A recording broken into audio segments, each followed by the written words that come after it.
યુવાનોને રોજગારીની માટે કૌશલ્ય તાલીમ આપવાના હેતુથી મુખ્યમંત્રી એપ્રેન્ટિસ યોજના હેઠળ 1 લાખથી વધુ એપ્રેન્ટિસ તાલીમ મેળવે છે.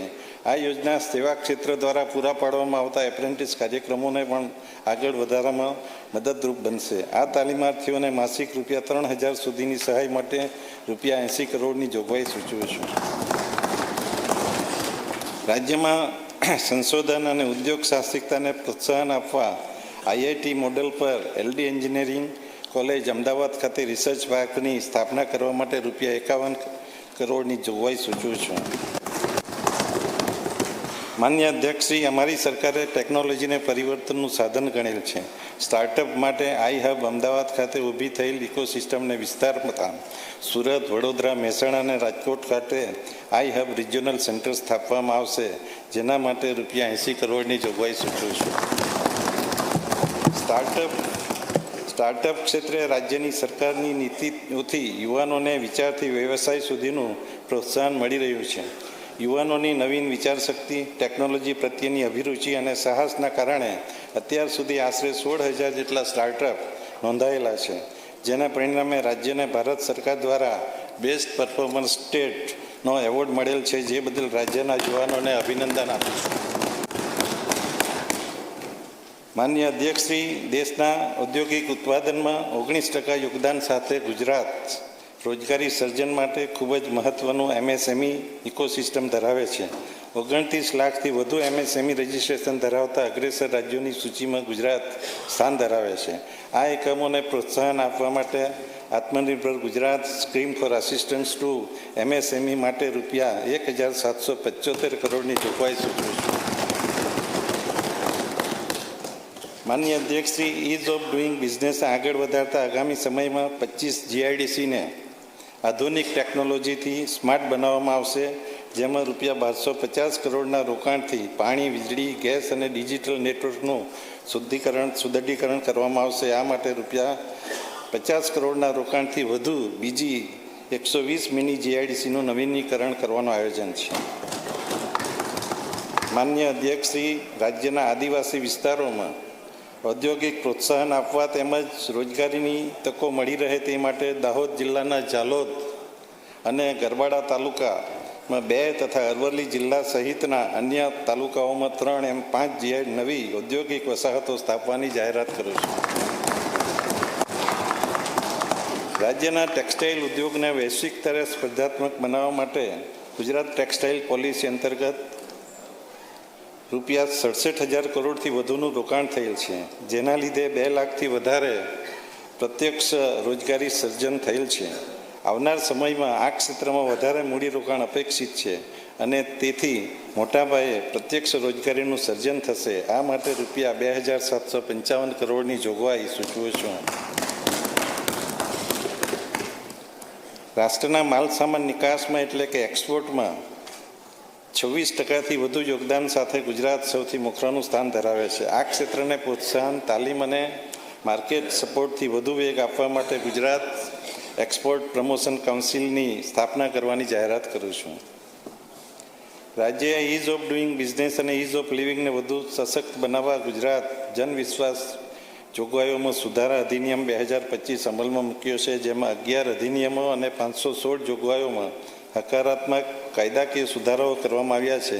આ સરળીકરણના લીધે ઉત્પાદક, વેપારી, ઔદ્યોગિક કામદારોનો શાસન પ્રત્યેનો વિશ્વાસ વધુ મજબૂત બન્યો છે.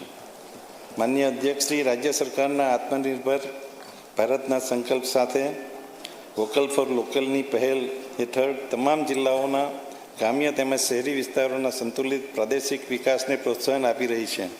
ભારત સરકાર દ્વારા રાજ્યના હાથસાળ, હસ્તકલા અને ગ્રામોદ્યોગના 90 જેટલા ઉત્પાદનોને એક જિલ્લો એક પ્રોડક્ટ અંતર્ગત પસંદ કરવામાં આવેલ છે. આ ચીજ વસ્તુઓ તૈયાર કરનાર કારીગરો તેમના વેચાણ માટે સ્વદેશી હાટ અને ઈ કોમર્સ પ્લેટફોર્મ પૂરું પાડવામાં આવશે. માન્ય અધ્યક્ષશ્રી, જગતના તાત એવા અન્નદાતા માટે કુદરતી આફતો જેવા કઠિન સમયમાં રાજ્ય સરકાર હંમેશા તેમની પડખે રહી છે. રાજ્યમાં આવેલ પૂર અને કમોસમી વરસાદને પરિણામે ખેડૂતોને થયેલા નુકસાનના મદદરૂપ થવા ₹11,000 કરોડથી વધુના કૃષિ રાહત પેકેજથી 33 કૃષિ રાહત પેકેજથી 33 લાખથી વધુ અસરગ્રસ્ત ખેડૂતોને તાત્કાલિક સહાય પહોંચવામાં આવેલ છે. તાત્કાલિક એટલા માટે છે કે આ વખતે રેકોર્ડ ટાઈમમાં આ સહાય પૂરી પાડવામાં આવી છે.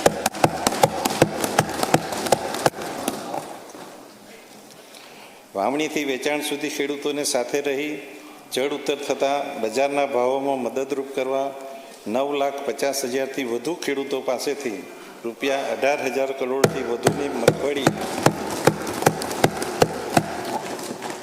મગફળી, મગ, અડદ, સોયાબીન અને કપાસના ટેકાની ભાવે ખરીદ કરેલ છે. ખેડૂતોને ખેતી ક્ષેત્રે થતો ખર્ચ ઘટાડવા તેમજ પાક ઉત્પાદન અને આવક વધારવા યાંત્રિકીકરણનું મહત્ત્વ છે. Tractor, power trailer, seed drill, harvester જેવા યંત્રો દ્વારા ખેતી કામમાં ઝડપ અને ચોકસાઈ આવે છે. નાના સીમાંત ખેડૂતોના માટે કૃષિ યાંત્રિકીકરણ વિવિધ ઓજારોની ખરીદીમાં સહાય આપવા રૂપિયા 1,565 કરોડની જોગવાઈ સૂચવે છે. વધુમાં વધુ ખેડૂતો પ્રાકૃતિક ખેતી અપનાવે તે માટે અમારી સરકાર પ્રતિબદ્ધ છે. જેનો વ્યાપ વધારી પ્રોત્સાહન આપવા સેન્ટર ઓફ એક્સિલન્સ ઊભા કરવા, બજાર સુવિધા ઉપલબ્ધ કરાવવા, માર્કેટિંગ અને બ્રાન્ડ પ્રમોશન તથા હેન્ડ હોલ્ડિંગ અને સર્ટિફિકેશન સહાય માટે રૂપિયા 39 કરોડની જોગવાઈ સૂચવું છું. માનનીય અધ્યક્ષ શ્રી, રાજ્યમાં કઠોળ, તેલીબિયા, ફાર્મ મિકેનાઇઝેશન, વેલ્યુ એડિશન અને એગ્રો પ્રોસેસિંગ માટે 6 સેન્ટર ઓફ એક્સિલન્સ ઊભા કરવાનું આયોજન છે, જેના માટે રૂપિયા 12 કરોડની જોગવાઈ સૂચવું છું. રાજ્યમાં બગાયત ક્ષેત્ર હેઠળનો વિસ્તાર છેલ્લા 2 વર્ષમાં લગભગ 2 લાખ હેક્ટરથી વધુ વિસ્તર્યો છે અને ફળ, શાકભાજી સહિતનું કુલ ઉત્પાદન 21 લાખ મેટ્રિક ટન સુધી વધુ થયું છે. રાજ્યના ખેડૂતોને ઓછા ખર્ચની સામે આવક વધારતા પર ડ્રોપ મોર ક્રોપ સૂક્ષ્મ સિંચાઈ યોજના હેઠળ અત્યાર સુધીમાં 25 લાખ હેક્ટર વિસ્તાર આવરી લેવાયેલ છે. બાકી રહેતા વિસ્તાર માટેનું કામ પ્રગતિ હેઠળ છે. દરિયામાં વહી જતા નર્મદાના પાણીને ઉત્તર ગુજરાત, સૌરાષ્ટ્ર અને કચ્છના સૂકા પ્રદેશને વાળવા સુજલામ સુફલામ પાઇપલાઇન યોજના માટે રૂપિયા 1237 કરોડ, સૌની યોજના માટે રૂપિયા 473 કરોડ અને કચ્છની યોજના માટે રૂપિયા 1,333 કરોડ એમ કુલ 3,043 કરોડની જોગવાઈ સૂચવી છે. અમદાવાદ જિલ્લાના નળકાંઠા વિસ્તારના છેવાડાના ગામોને પાઇપલાઇન અને કેનાલ મારફતે સિંચાઈ સુવિધા પૂરી પાડવાનું પ્રથમ તબક્કાનું કામ પૂર્ણ થયેલ છે અને બીજા તબક્કાનું કામ શરૂ કરવામાં આવેલ છે, જેના માટે રૂપિયા 958 કરોડની જોગવાઈ સૂચવું છું. માનનીય અધ્યક્ષ શ્રી, રાજ્યના મત્સ્ય અને પશુપાલન ક્ષેત્રને આવક, રોજગાર અને પોષણનો મજબૂત આધાર બનાવવા અમારી સરકાર પ્રતિબદ્ધ છે. રાજ્યની હાલની મત્સ્ય પેદાશનું ઉત્પાદન અને નિકાસ વધારવામાં લક્ષ્ય માટે માળખાકીય સુવિધા, સાધન સહાય અને સ્ટોરેજ માટે રૂપિયા 1,340 કરોડની જોગવાઈ સૂચવે છે. પશુઓના સંવર્ધન, સંરક્ષણ, રોગ નિદાન અને લગતી માળખાકીય સુવિધાઓ સહાય આપી દેશના દૂધ ઉત્પાદનમાં ગુજરાતનો ફાળો 10%થી વધુ લઈ જવાનું આયોજન છે. રાજ્ય સરકાર દ્વારા અમલમાં મુકાયેલ ગૌ માતા પોષણ યોજના ગાયોના સંરક્ષણ, સંવર્ધન અને ગૌ કલ્યાણ માટે રાજ્યની પ્રતિબદ્ધતાનું સ્પષ્ટ પ્રતિબિંબ છે, જેના માટે રૂપિયા 500 કરોડની જોગવાઈ સૂચવે છે. ખેડૂતો, પશુપાલકો, સાગર ખેડૂતો પોતાની પ્રવૃત્તિઓ સમયસર કરી શકે તે માટે કિસાન ક્રેડિટ કાર્ડ અંતર્ગત વ્યાજ સહાય આપવા માટે રૂપિયા 1,539 કરોડની જોગવાઈ કરું છું. સહકારી મંડળીઓને બહુહેતુક કાર્ય કરવા સક્ષમ બનાવવામાં આવશે, જેમાં અનાજ સંગ્રહથી લઈ રાજ્યના 4 ઝોનમાં બાયો સીએનજી પ્લાન્ટની સ્થાપના કરવામાં આવશે, જેનાથી પશુપાલકોને પૂરક આવક તેમજ વાહનો માટે ગ્રીન ફ્યુઅલ ઉપલબ્ધ થશે, જે માટે રૂપિયા 112 કરોડની જોગવાઈ સૂચવું છું. માનનીય અધ્યક્ષ શ્રી, જ્ઞાન આ 4 આધાર સ્તંભો પૈકી એક સ્તંભ એવી નારી શક્તિની ભૂમિકા વિકસિત ગુજરાતના નિર્માણમાં ઘણી અગત્યની છે. મહિલા સશક્તિકરણને આર્થિક સ્વાવલંબન સાથે જોડવાના દૃઢ સંકલ્પ સાથે રાજ્ય સરકાર દ્વારા લખપતિ દીદી અભિયાનને વિશેષ પ્રાધાન્ય આપવામાં આવ્યું છે.